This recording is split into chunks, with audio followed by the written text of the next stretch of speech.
नमस्कार, मैं PR पुष्पांशु। नीतीश कुमार की सुशासन सरकार का ब्याह हम करवाए हैं तो श्राद्ध भी हम ही करवाएंगे। इसके लिए 10 दिनों के बाद बिहार बदलाव यात्रा शुरू करेंगे। जनसुराज के संस्थापक संरक्षक प्रशांत किशोर ने चुनावी यात्रा का नया दौर शुरू करने की बात कही है। इससे पहले कांग्रेस का पलायन रोको रोजगार दो यात्रा और राजद के काजल को न्याय दो यात्रा का समापन हो चुका है। बिहार विधानसभा चुनाव 2025 के अंत तक शुरू होने को है।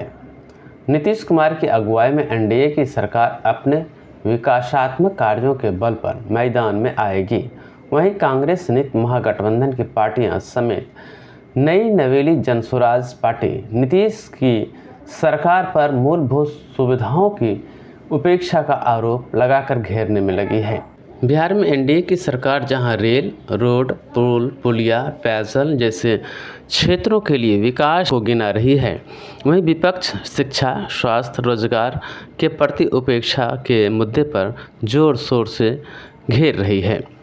अप्रैल के प्रथम सप्ताह में विपक्ष के नेता राहुल गांधी बिहार के बेगूसराय में आधे घंटे के पदयात्रा में शामिल होकर सरकार को घेरने की कोशिश की। विपक्षी पार्टियों का कहना है कि सड़क, पुल, पुलिया, बड़ी बड़ी बिल्डिंगें बनाना इंफ्रास्ट्रक्चर को दुरुस्त करने की एक प्रक्रिया है। इससे भ्रष्ट नेताओं, नौकरशाहों, ठेकेदारों का विकास होता है, जबकि रोजगार, स्वास्थ्य, शिक्षा विकास का मूलभूत आधार है। इन क्षेत्रों में सरकार राशियों का आवंटन इंफ्रास्ट्रक्चर के मामले में उसके अनुपात में कम रखती है। विपक्षियों का आरोप है कि सरकार अंतिम पायदान पर बैठे लोगों के लिए रोजगार सृजन में दिलचस्पी नहीं लेकर रेल, रोड, पुल, पुलिया निर्माण पर पानी की तरह पैसा बहा रही है।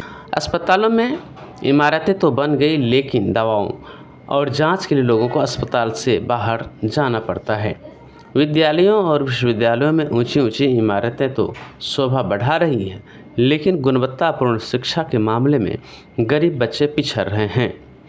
उच्च शिक्षा के मामले में सेमेस्टरों के आ जाने से गरीब परिवार बार बार नामांकन और अन्य फीस वहन करने में असमर्थ हो रहे हैं।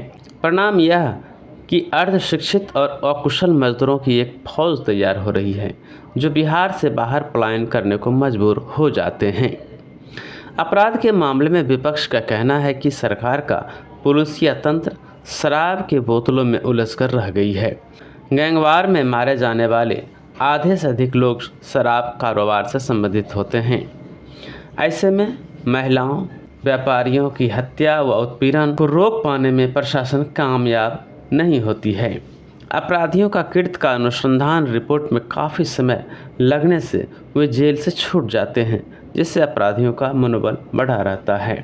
ऐसे में राहुल कन्हैया की जोड़ी पलायन रोको रोजगार दो यात्रा और राजद नेता अशोक महतो की काजल को न्याय दो यात्रा बिहार की राजनीतिक फिजा को कितना बदल पाती है, ये समय बताएगा। प्रशांत किशोर का बिहार बदलाव का नारा एक फिर चुनावी यात्रा की ओर इशारा कर रहा है।